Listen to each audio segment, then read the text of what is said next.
कौन है मुंजिया जो मुन्नी से करना चाहता है शादी? कौन है ये इंसान या जानवर या फिर राक्षस जो कि टॉप ट्रेंडिंग में एकदम ट्रेंड पर आ रहा है, जिसकी मूवी आने वाली है 7 जून को? कौन है मुंजिया जो कि हीरो से चुराना चाहता है उसकी हीरोइन और बनाना चाहता है उसे अपनी मुन्नी, जो चिल्लाता है कि मुझे मुन्नी चाहिए, मुन्नी चाहिए, मुन्नी चाहिए? अगर आपको भी स्त्री, भेड़िया जैसी मूवीज़ बहुत अच्छी लगी तो ये मूवी आपके लिए ही है। जी हाँ, इसके प्रोड्यूसर भी दिनेश विज्ञान जी ही हैं और ये जो स्टोरी है ना, ये बिल्कुल रियल स्टोरी के ऊपर बनाई गई है। अब जैसा कि ये मूवी है तो कुछ कुछ कहानियाँ तो इधर उधर होंगी ही, लेकिन ये भी एक दंत कथा पर बनाई गई है जो कि रियलिटी बेस्ड है। इसमें क्या होता है कि एक इंसान को दिखाया जाता है जिसका नाम है मुंजिया। वो अपनी शादी से पहले ही मर जाता है। 10 साल का बच्चा, डेफिनेटली उसे दिखाया गया है कि वो 10 साल का होता है, किसी लड़की से शादी करना चाहता है, लेकिन वो मर जाता है। शादी से पहले ही वो मर जाता है। अब उसी दिन से वो भूत बनकर अपने वंश की तलाश में है। वो चाहता है कि वो मुन्नी से शादी करे और वो एक पीपल के पेड़ के ऊपर रहता है। वो वही पीपल का पेड़ है जहाँ पर मुंजिया की अस्थियों को दफनाया गया था। और जब से ये सब कुछ हुआ तब से मुंजिया इधर उधर लोगों को डराता फिरता है और अपनी मुन्नी की तलाश करता है। तो ये मूवी में होगा क्या, किस तरीके से होगा, वो तो हमें नहीं पता, लेकिन हाँ, जो रियलिटी की हमारी स्टोरी है वो हम आपको ज़रूर बता सकते हैं कि एक्चुअल में ऐसा भी होता था कि मृतक लोगों की शादी करवाई जा रही है, या मृतक लोग किसी के सपने में आ रहे हैं जो कहते हैं कि हमारी शादी करवाओ। तो बिल्कुल ऐसा होता था और अभी भी ऐसे रिचुअल्स को प्ले किया जाता है उन्हीं की फैमिली के थ्रू, जिसमें कि फैमिली अपने बच्चा या बच्ची के लिए, जो कि अब इस दुनिया में नहीं है, उनकी शादी करवाते हैं। क्या कहते हैं उस प्रोसेस को, क्या है उस प्रोसेस का नाम, और इंडिया में किस जगह पर ऐसा किया जाता है, जानते हैं इसी वीडियो में। So hey guys, welcome to our channel. और आज की हम कहानी को शुरू करने से पहले आप प्लीज़ मेरे चैनल को सब्सक्राइब कीजिए, वीडियो को लाइक कीजिए, कमेंट भी कीजिए ना। मेहनत कर रही हूँ तो प्यार की भी तो अपेक्षा करूँगी ना। तो जल्दी से कमेंट कीजिए और मुझे बताइए कि आपको वीडियो कैसे लगी।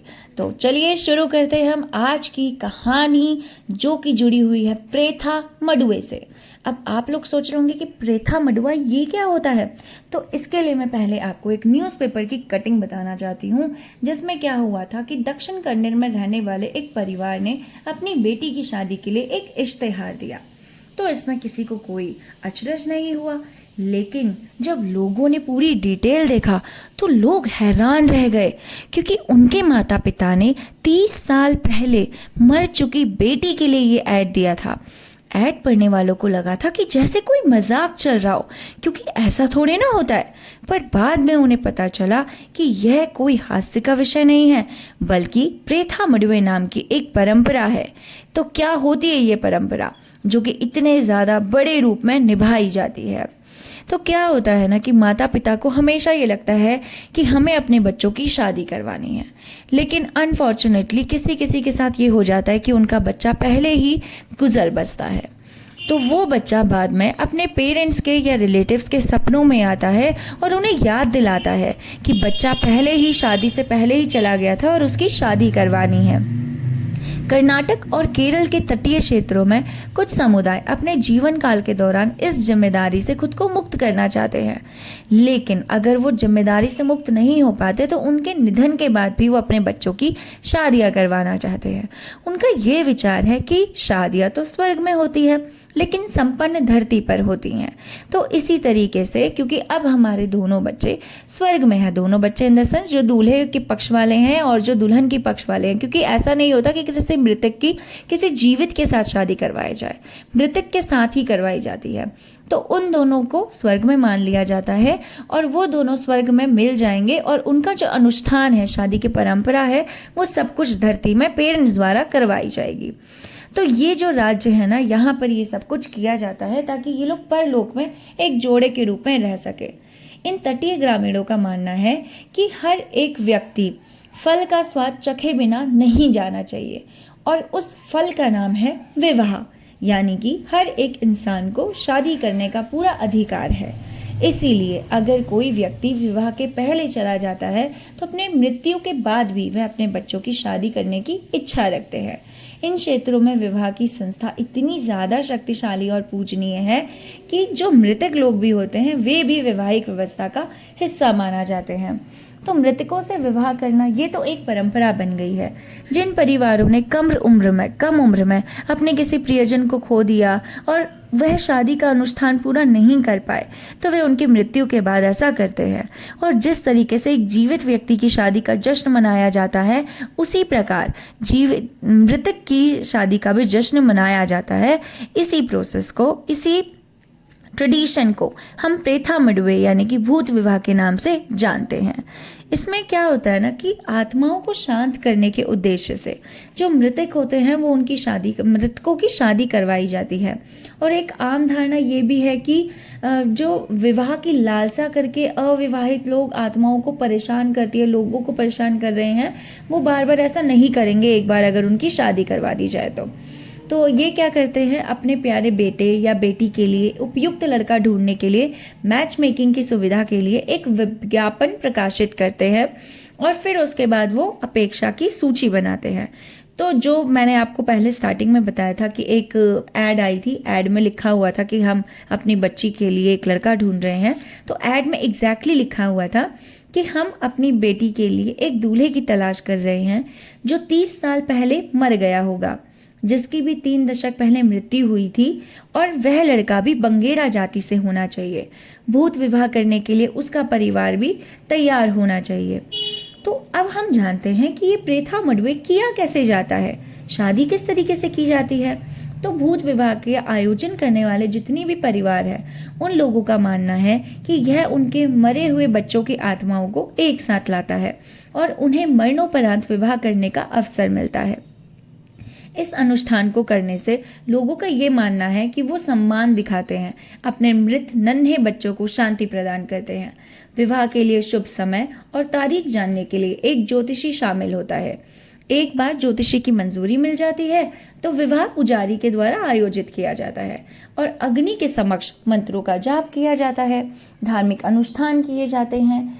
दोनों परिवारों की भागीदारी उसी तरीके से होती है जैसे कि जीवित दूल्हा दुल्हन की तरीके से होती है। अब यहाँ पर क्योंकि दूल्हा और दुल्हन रियल में तो एग्जिस्ट नहीं करते, तो 2 बर्तनों को लाया जाता है और दुल्हन का जो दुल्हन का प्रतिनिधित्व करेगी, जो उसको प्रेजेंट करेगी, उस वाले बर्तन को गहनों से सजा दिया जाता है। और फिर उसके बाद सजे हुए बर्तन में सभी रस्में निभानी होती हैं जो कि एक दूल्हा दुल्हन को करनी होती है। अब जैसे जो दुल्हन को सिंदूर वगैरह लगाया जाता है, दुल्हन को पाजेब पहनाई जाती है, ये सब कुछ किया जाता है, ये दुल्हन की तरफ से जो भाई बहन होते हैं उसके, वो लोग करते हैं। और फिर उसका सजी धजी दुल्हन को साड़ी, पायल, अंगूठियाँ, ये सब कुछ पहनाया जाता है। ये पारंपरिक विवाह दक्षिण भारत में विवाहित महिलाएं करती हैं। मतलब विवाहित महिलाएं जो जो चीज़ें पहनेंगी या जो भी करेंगी, वो सब कुछ उस दुल्हन को भी लगाया जाता है। और दुल्हन के बगल में एक और बर्तन रहता है जो पूरी तरह रंगा होता है और उस पर मर्दाना पोशाक लगाई जाती है, उसके सर के ऊपर पगड़ी लगाई जाती है। तो आप समझ ही गए होंगे, वो जो बर्तन है वो दूल्हे का प्रतीक होता है। दुल्हन का जो बर्तन होता है उसमें काले मोती, चमेली के फूल, ये सब कुछ लगाए जाते हैं। जब शादी हो जाती है तो दूल्हा और दुल्हन के पक्ष वाले लोग दावत में शामिल होते हैं। केले के पत्ते, क्योंकि वहाँ पर सबसे ज़्यादा यही ट्रेंड में होते हैं, उस पर स्वादिष्ट व्यंजन परोसे जाते हैं और फिर उसके बाद सब लोग उसे खाना वगैरह खाते हैं। शादी जो है वो दूल्हे के घर में होती है और दुल्हन को दूल्हे के घर ले जाया जाता है। दोनों पक्षों के परिवार उसी तरीके से एक दूसरे के साथ रिलेशन बनाकर रखते हैं जैसे कि किसी जीवित का परिवार अपने बच्चों के, अपने समधियों के साथ रखते हैं। तो यस, ये एक रियल कहानी है और जो कि अभी भी फॉलो की जाती है। अब ऐसा नहीं है कि हर जगह पर, लेकिन हाँ, यहाँ पर जितने भी तटीय क्षेत्र में समुदाय रहते हैं वे लोग इस बात का अभी भी ख्याल रखते हैं कि जो भी बच्चा या बच्ची अनमैरिड मर गई है, कुछ टाइम बाद जब बच्चा या बच्ची उनसे बोलने लग जाए कि अब मेरी शादी करवा दीजिए, तो वो उनकी शादी करवा देते हैं। तो ये जो हमारी मुंजिया मूवी आ रही है, ये भी उसी से ही आपको लग रही है ना, अब जानी पहचानी सी, क्योंकि मुंजिया भी अनमैरिड ही मर जाता है और अपनी मुन्नी की तलाश में वापस से आत्मा रूप में आता है। तो मूवी एग्जैक्टली तो सेम हो नहीं सकती, बट हाँ, ये एक दंत कथा है और रियलिटी पर बेस्ड है। 7 जून को मूवी देखने के लिए ज़रूर जाइएगा, मैं भी जाऊंगी, और अगर ना जा पाई तो आप लोगों के लिए एक्सप्लेनेशन तो मैं लेके ही आऊँगी ना। आप मुझे कमेंट करके ज़रूर बताइएगा कि आपको ये हमारी स्टोरीज़, आपको हमारी मूवी एक्सप्लेनेशन कैसी लगती है, इसमें हम क्या इम्प्रूवमेंट कर सकते हैं। आई नो थोड़ा सा साउंड बैकग्राउंड का प्रॉब्लम है, बट मैं अभी उसके लिए कुछ नहीं कर सकती। कोशिश कर रही हूँ कि मैं मोस्टली टाइम उसी टाइम पे वीडियो बनाऊँ या ऑडियो रिकॉर्ड करूँ जब शांति होती है, बट क्या है ना कि इधर शांति होती ही नहीं है। तो या that's it for this video. आज के लिए इतना ही, मिलती हूँ आपको नेक्स्ट वीडियो के साथ। तब तक के लिए बाय बाय।